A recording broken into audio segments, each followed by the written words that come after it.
মামলার তদন্ত প্রক্রিয়া চলমান রয়েছে। তদন্ত প্রক্রিয়া চলমান থাকা অবস্থায় সর্বশেষ অগ্রগতি সেটুকু সম্পর্কে আমরা আপনাদেরকে বলবো। মামলার তদন্ত এখনও শেষ হয় নাই। আপনাদের অনেক কোয়ারি ছিল, আমাদের নিজেদেরও অনেক জিজ্ঞাসা ছিল, এখনও আছে, সেগুলো আমরা মিটিগেট করার জন্য চেষ্টা করছি।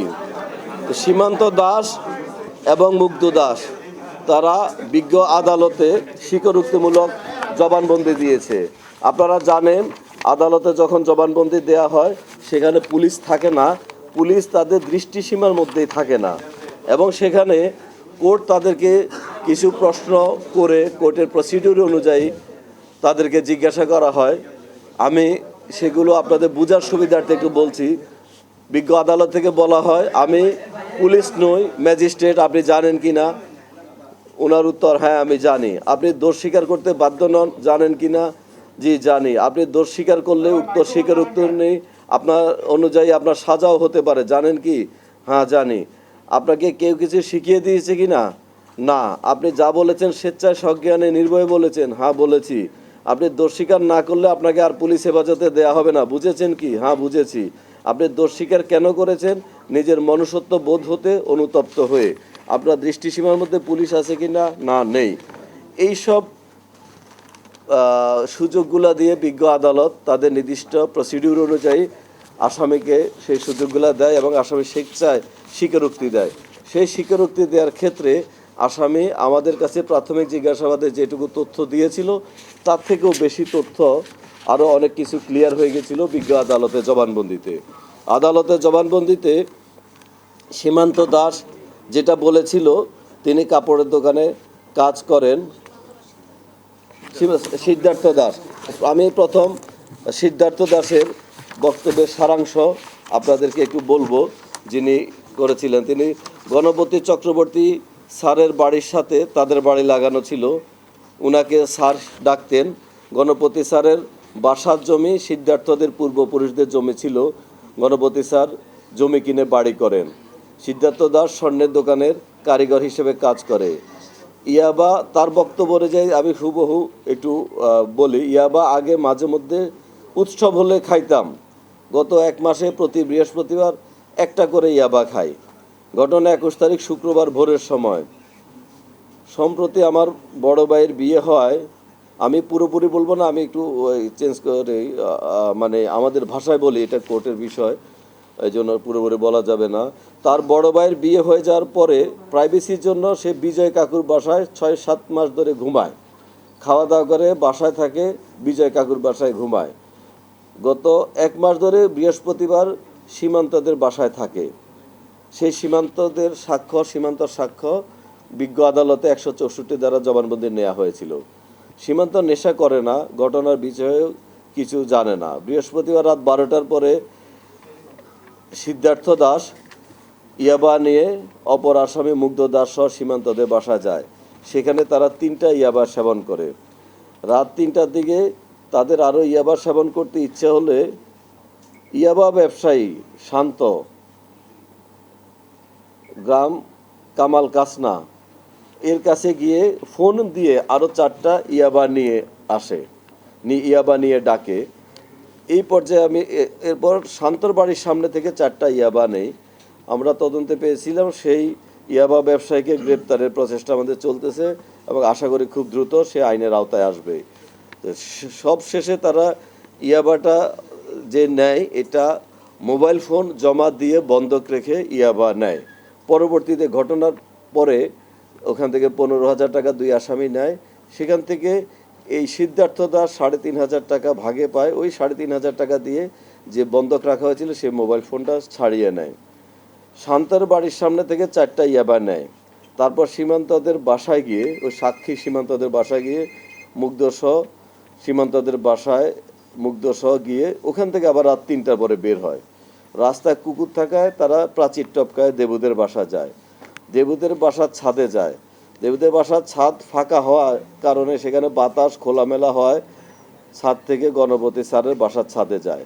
গণপতি স্যারের বাসার ছাদের চারদিকে হাফ ওয়াল রয়েছে, যার ফলে বাইরে থেকে দেখা যায় না। আসামি স্বীকারোক্তি দিয়েছে। এখানে আপনাদের প্রশ্ন ছিল যে কেন দেবুদের বাসা থেকে ওই বাসার ছাদে গিয়েছিল। এর কারণ হলো দেবুদের বাসার ছাদ ফাঁকা, সেখানে বাতাস আছে। ইয়াবা সেবনের ক্ষেত্রে যে ধোঁয়া টুয়া তৈরি হয় সেটা বাতাসে না থাকলে তাদের জন্য সুবিধা হয়। আর গণপতি স্যারের বাসার ছাদে ওয়াল রয়েছে, সেই ওয়ালের থাকায় বাইরে থেকে দেখা যায় না। স্যারের বাসার ছাদে এরা পানির ট্যাঙ্কির আড়ালে বসে ইয়াবা সেবন করতে থাকলে তারা খেয়াল করে না ভোরের আলো ফুটে যায়। সেই রাতে তারা দুইজনে 8টা ইয়াবা সেবন করে। এটা সিদ্ধার্থের জবানবন্দিতে। জীবনে কখনো তারা এত বেশি ইয়াবা সেবন করে নাই, সর্বোচ্চ 2টা ইয়াবা একসাথে সেবন করেছিল। সকালে গণপতি স্যার ছাদে হাঁটতে এসে তাদের দেখে ফেলে ধমক দেয় এবং জোরে জোরে বলে, তোরা এত সকালে এখানে কি করিস? তখন তাদের মাথা কাজ করছিল না, তারা মান সম্মানের ভয়ে গলায় গামছা পেঁচিয়ে মুগ্ধ দাস এবং সিদ্ধার্থ দাস গামছা দিয়ে টান মেরে ফেলে। এই যে এটা আমরা পরবর্তীতে আমরা মেডিকেল থেকে যে রিপোর্ট পেয়েছি, সেটা ময়নাতদন্তের রিপোর্টে সেখানেও চলে আসছে যে এটা অ্যাসফেক্সিয়া বা শ্বাসরোধ কারণে হত্যা, অর্থাৎ এই বক্তব্যের সাথে মেডিকেলের যে রিপোর্ট সেটা মিলে গিয়েছে। তখন স্যারের দেহ টিন দিয়ে ঢেকে রেখে পালিয়ে যাওয়ার সময় সম্ভবত স্যারের স্ত্রী এবং মেয়ে শব্দ শুনে ছাদে চলে আসে। তাদের দেখে চিল্লাতে লাগলে মুগ্ধের হাতে স্যারের গামছা ছিল, সেই গামছা দিয়ে স্যারের স্ত্রীর গলা চিপে ধরে, আর সিদ্ধার্থ দাস স্যারের মেয়ের গলা চিপে ধরে। এক হাতে মেয়ের গলা চিপে ধরে, আরেক হাতে মুখ চিপে ধরে। মুগ্ধ স্যারের স্ত্রীকে মারার পর সেই গামছা দিয়ে আবার দুজনে একসাথে মেয়ের গলায় পেঁচায়। তাতে মেয়ে না মরলে পাশে কবুতরের খাবার রাখার বাক্স থেকে রশি নিয়ে এসে মেয়েটার গলা পেঁচিয়ে দুই দিক থেকে টান দেয়। ছাদে একটা পুরাতন প্লাস পায়। বাড়িতে কোনো সিসি ক্যামেরা আছে কিনা সেই ভয়ে তারা ওই প্লাস নিয়ে নিচতলা গিয়ে বিদ্যুতের তার কেটে দেয়, যেন সিসিটিভি থাকলে সেটা ডিসকানেক্ট হয়। তখন মুগ্ধ ছাদের উপরে ছিল। আবার সিদ্ধার্থ আবার ছাদে গিয়ে মুগ্ধ সহ দুজনে মা মেয়ের লাশ ছাদের গেটের ভিতরে সিঁড়ির দিকে রাখে, দেবুদের ছাদ হয়ে থেকে যেন দেখা না যায়। এখানে দেবুদের ছাদ যদিও মাত্র 2 ফিট দূরে, তাদের সাথে ঘনিষ্ঠতা ছিল না বা যাওয়া আসা ছিল না। তারপর দুজনে স্যারের রুমে ঢুকার পর দেখে বাচ্চাটা ঘুম থেকে উঠছে। বাচ্চাটা সিদ্ধার্থকে দেখে বলে, সিদ্ধার্থ দাদা তুমি এখানে কেন? সেই রুমের পাশেই দেবুদের বাসা ছিল। দেবুদের বাসার কেউ শব্দ শুনে টের পেয়ে যায় কিনা এই ভয়ে বাচ্চাটাকে তারা কাপড় দিয়ে গলা পেঁচিয়ে মেরে ফেলে। তা আমরা এর আগে বলেছিলাম বাচ্চাটা ঘুমেছিল, তারা ঘুমন্ত বাচ্চার উপর ঝাঁপিয়ে পড়ে। এটা তাদের থেকে যেটুকু আমরা বক্তব্য পেয়েছিলাম তখন আমরা সেটুকু বলেছিলাম। তো এখানে কোর্টে গিয়ে তারা বলেছে, বিজ্ঞ আদালতে তারা স্বীকারোক্তি দিয়েছে, বাচ্চাটা ঘুম থেকে উঠে সিদ্ধার্থকে বলেছে, সিদ্ধার্থর নাম ধরে বলেছে যে সিদ্ধার্থ দা তুমি এখানে কেন? এরপরে তারা অনেক ক্লান্ত হয়ে গোসল করার পরে আরও একটা ইয়াবা ছিল সেখানে, এটা সেবন করে। মুগ্ধের মাথায় বুদ্ধি আসে, যেহেতু মেরে ফেলছে সেহেতু চুরি বা ডাকাতি হিসাবে মানুষ মনে করে এমন কিছু করে।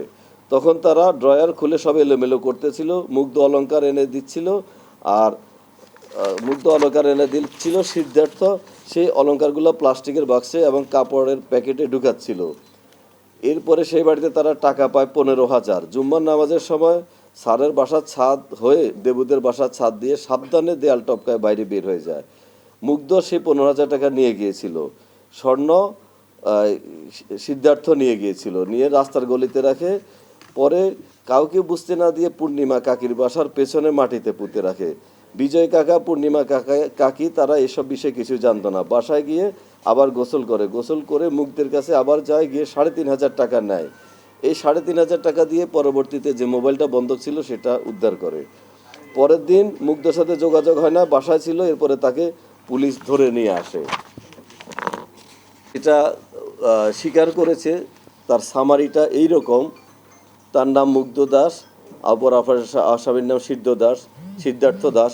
21 তারিখ আনুমানিক রাত 3টা 3:30টার সময় ইয়াবা খাওয়ার জন্য গণপতি স্যারের বাসার পাশে দেবুদের বাসার বাউন্ডারি ওয়াল টপকায় দেবুদের বাড়িতে ঢুকে। দেবুদের বাড়ি 3 তলা, নিচতলা কাজ শেষ হয়নি, তাই নিচতলা সিঁড়িতে কোনো দরজা নেই। এটা আপনারা সাংবাদিকরা সবাই গিয়েছেন, দেখেছেন, এটা ফ্রিলি যাওয়া আসা করা যায়। দেবুদের বাড়ির ছাদ খোলা ছিল, তাই সিদ্ধার্থের পরামর্শে দুইজনে গণপতি স্যারের বাসার ছাদে যায়। সিদ্ধার্থ বলছিল সে আরও 2-1 দিন গণপতি স্যারের বাসার ছাদে ইয়াবা খেয়েছে। দুইটা ছাদ পাশাপাশি, দূরত্ব 2 থেকে 2.5 ফিট। গণপতি স্যারের বাসার ছাদে পানির ট্যাঙ্কির আড়ালে বসে দুইজন খাওয়া শুরু করে। ইয়াবা খেতে খেতে ভোরের আলো ফুটে যায়। সেদিন 9টা ইয়াবা সেবন করেছিলাম। তাহলে আমাদের সিদ্ধার্থ বলেছে 8টা, এখানে বলছে 9টা হতে পারে, ওই 8টার নিচে পরে একটা খেয়েছে, দুইটা মিলা 9টা হতে পারে। জীবনে এত বেশি নেশা আর কখনো করে নাই। দিনের আলো ফুটার পর গণপতি স্যার ছাদে এসে দুজনকে দেখে ফেলে। দুইজন স্যারকে দেখে দাঁড়ান। স্যার তাদেরকে চিল্লায় রাগারাগি করে বলে, তোরা এখানে কি করিস, কি করতেছিস? এই কথা বলার পর মান সম্মানের ভয়ে চিল্লালে মানুষ জেনে যাবে, এর ভয়ে তারা আর কোনো কথা বলার সুযোগ না দিয়ে দুইজনে ধরে ফেলে স্যারের সাথে ধস্তাধস্তি হয়। স্যারের ঘাড়ে থাকা গামছা দিয়ে সিদ্ধার্থ গলায় প্যাঁচ দিয়ে দুই দিক থেকে টান দেয়, মেরে ফেলে পরে সেখান থেকে পালানোর প্ল্যান করে। স্যারের মৃতদেহ ছাদের এক কোনায় রাখার সময় স্যারের স্ত্রী এবং মেয়ে ছাদে চলে আসে। সম্ভবত শব্দ শুনে তারা ছাদে আসেন। ছাদে এসে তারা 2-3 বার চিৎকার দেয়। এই 2-3 বার চিৎকারের বিষয়ে একটু আমি বলি। এখানে চিৎকার শুনেছে এরকম আমরা একটা সাক্ষ্য পেয়েছিলাম। এক ভদ্রমহিলা বলেছিলেন এখানকার অধিবাসী। সেই ভদ্রমহিলা এটুকু তথ্য দিয়েছেন, বাট বিস্তারিত দেওয়ার আগে তার স্বামী তাকে আবার পিটিয়েছে কেন পুলিশকে তথ্যটা দিয়েছে। তো এখানে আমি বলবো জনগণের এটাতে সহযোগিতা করা উচিত। এরকম একটা চাঞ্চল্যকর খুন, 4টা মার্ডার হয়ে গেছে, সেখানে পুলিশ সব কিছু করবে, জনগণের সহযোগিতা পেলে আরও একটু ভালো হয়। তো একটা মানুষ শুনেছে সেটুকু সাক্ষ্য দেওয়া উচিত, এবং তাকে তার স্বামী পিটিয়েছে, এটাও আপনারা আপনারা এখানকার সাংবাদিক, আপনারা এটা একটু খোঁজখবর নেবেন। তখন এই মুগ্ধ দাস, স্যারের স্ত্রী এবং সিদ্ধার্থ দাস স্যারের মেয়ের গলা চিপে ধরে। 5 মিনিটের মতো ধস্তাধস্তি করতে করতে দুজনকে মেরে ফেলে। স্যারকে ছাদে থাকা টিন দিয়ে কোনায় ঢেকে রাখে। মা মেয়ের লাশ দরজার আড়ালে রেখে দোতলায় যায় এলোমেলো করার জন্য, যাতে মানুষ মনে করে বাসায় চুরি বা ডাকাতি হয়েছে। দোতলায় গিয়ে রুমে ঢুকে যায়। মেন গেট খোলা ছিল। মেন গেট বলতে ছাদের মেন গেট। ডাইনিং রুমে থাকা অবস্থায় দেখি রুমের মেন গেট। ছেলেটা তার রুমে কেবল ঘুম থেকে উঠে বিছানায় আছে। সে এদেরকে দেখে চিৎকার করে বলে ওঠে সিদ্ধার্থকে চেনে, এবং সিদ্ধার্থর নাম ধরে একবার চিল্লেছিল। তখন তারা দুজনে গিয়ে ছেলেটাকে কোনো চিৎকারের সুযোগ না দিয়ে বিছানায় ফেলে পেটিকোট দিয়ে ছেলেটা গলা চিপে মেরে ফেলে। তারপর অনেক ক্লান্ত হয়ে যায়, বাথরুমে গিয়ে গায়ে মাথায় পানি ঢালে। আশেপাশে সবাই ঘুম থেকে জেগে উঠছিল, ফলে মানুষ দেখতে পারে, এ ভয়ে আর বের হয় নাই। ডাইনিকে কিছুক্ষণ রেস্ট নিয়ে বাড়ির জামা কাপড়, খাতা বই, আলমারি উলটপালট করে, কিছু স্বর্ণ নেয়, উলটপালট করে যাতে মানুষ ভাবে ডাকাতি হয়েছে। তারপর জুম্মার নামাজের সময় মানুষ কমে গেলে স্যারের বাসার ছাদে উঠে দেবুদের বাসার ছাদ দিয়ে পালিয়ে যায়। সিদ্ধার্থ স্বর্ণের সেই ব্যাগ একটা গলির মধ্যে নিয়ে যায়। পরে মুগ্ধের বাড়িতে এবং সিদ্ধার্থ তার বাড়িতে চলে যায়। সিদ্ধার্থের স্বর্ণের ব্যাগ ওই সন্ধ্যায় পূর্ণি কাকির বাসার মাটিতে পুঁতে রাখে। পূর্ণি কাকি এ বিষয়ে কিছু জানতেন না। পরের দিন সিদ্ধার্থ দোকানে কাজে যায়, সে বাড়িতে ছিল, তাকে পরে পুলিশ ধরেছে। তো তাদের প্রাথমিক পুলিশের কাছে বক্তব্য আর বিজ্ঞ আদালতে যে বক্তব্য দিয়েছে, এটাতে আরও অনেক কিছু ক্লিয়ার হয়ে গিয়েছে। আমাদের কাছে ময়নাতদন্তের যে রিপোর্ট এসেছে, সেই রিপোর্টে 4 জনকে শ্বাসরোধ করে হত্যার বিষয়টা ময়নাতদন্তে প্রমাণিত হয়েছে। আর যে 2 জন নারী ভিকটিম আছেন, আগামী চক্রবর্তী এবং প্রীতিলতা চক্রবর্তী, আমি ওনাদের প্রতি সম্মান রেখে, মৃতদেহের প্রতি সম্মান রেখে বলছি যে ওনাদের ভেজাইনাল সোয়াব নেওয়া হয়েছিল, কোনো ধর্ষণ আলামত পাওয়া যায় নাই। আর অ্যাসফেক্সিয়া বা গলায় শ্বাসরোধ করলে, এটা আপনারা জানেন, এটা যাদের অভিজ্ঞতা আছে, এই বীর্য বের হয়ে যায়, মলমূত্র বের হয়ে যায়।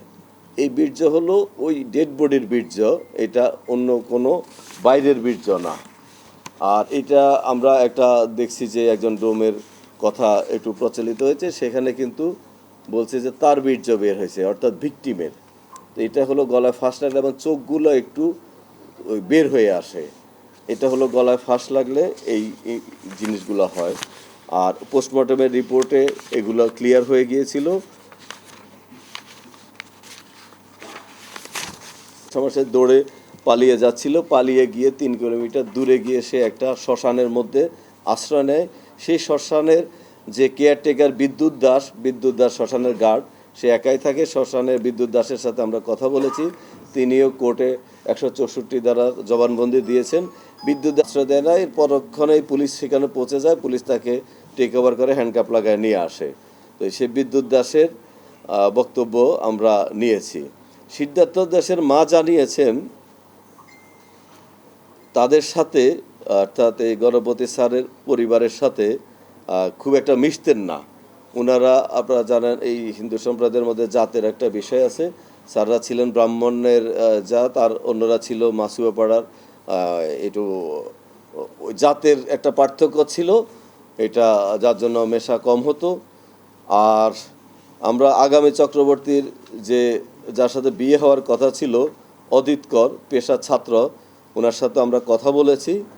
উনি ফোন বন্ধ পেয়ে শুক্রবার এবং শনিবার ওই বাড়ির সামনে দিয়ে উনি অনেকবার যাতায়াত করেছেন ওনার বান্ধবীর ফোন বন্ধ পেয়ে, এবং বাসার সামনে বসে থাকা কয়েকজন নারীর সাথেও কথা বলেছেন, প্রতিবেশীদের সাথে। সেই প্রতিবেশীরা ওনাকে বিভ্রান্তিকর তথ্য দিয়েছেন, অর্থাৎ ওনাকে সহযোগিতা করেন নাই, যে এরা কোথায় বলছে যে কোথায় না কোথায় চলে গেছে, শুক্রবার থেকে দেখি না। অর্থাৎ তাদের অ্যাটিটিউডটা, এটা অদিত করের বক্তব্য।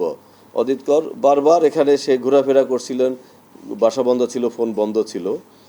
আর আমাদের যে দুজন অভিযুক্ত এরেস্ট আছে, সিদ্ধার্থ দাস, মুগ্ধ দাস, তাদের ডোপ টেস্টের প্রক্রিয়া, ডিএনএ স্যাম্পলের প্রক্রিয়া, এগুলা আমাদের আন্ডার প্রসেস। এগুলা বিজ্ঞ আদালতের অনুমতি নিয়ে একটু টেকনিক্যাল কাজ যথাযথ কর্তৃপক্ষের মাধ্যমে এগুলো করতে হয়, সেই প্রসেসগুলো আমাদের চলতেছে।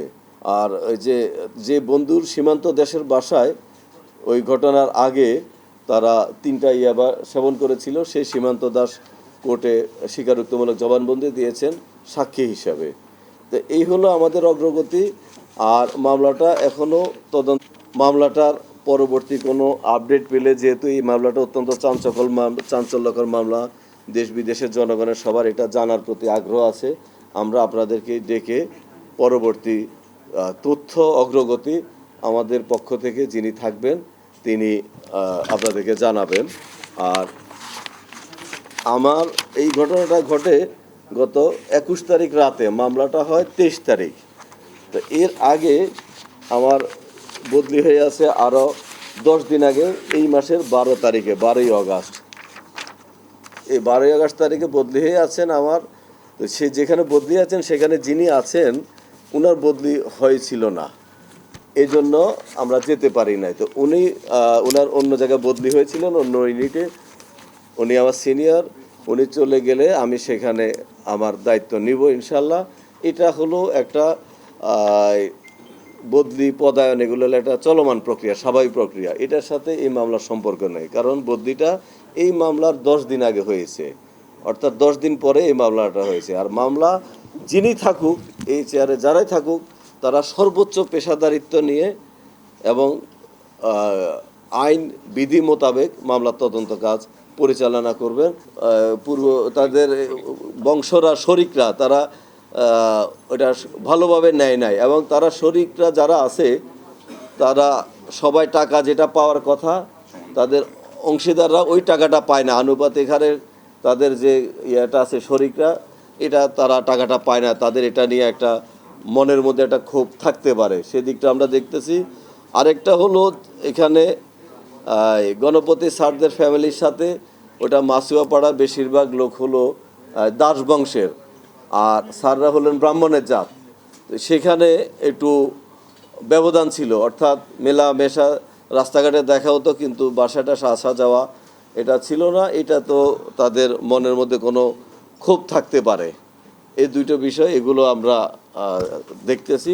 এবং আরও কোনো বিষয় যদি আপনাদের কারো কোনো তথ্য থাকে সেগুলো আমরা দেখব। মামলার তদন্ত প্রক্রিয়াটা কন্টিনিউয়াসলি চলতেছে, সেটা আমরা ব্যাংকের স্টেটমেন্টের জন্য আমরা লিখেছি, তার ব্যাংকের স্টেটমেন্ট পাইলে বোঝা যাবে। আর আমরা জানি এখন সাধারণত কেউ টাকা পয়সা যে ওইভাবে বাসায় রাখে না। টাকা পয়সা হয়তো এমন হয় যে 1 ঘন্টা আগে উঠাইছে আইনা রাখতে, সেই রকম না। স্যার রিটায়ারমেন্টে গেছে 1 বছর আগে। আমরা এই বিষয়টা খতিয়ে দেখব। আপনারা এই বিষয়টা নিয়ে আসছেন, আলোকপাত করছেন, আপনাদেরকে ধন্যবাদ। এটা আমরা একটু আমাদের তদন্তের মধ্যে দেখব।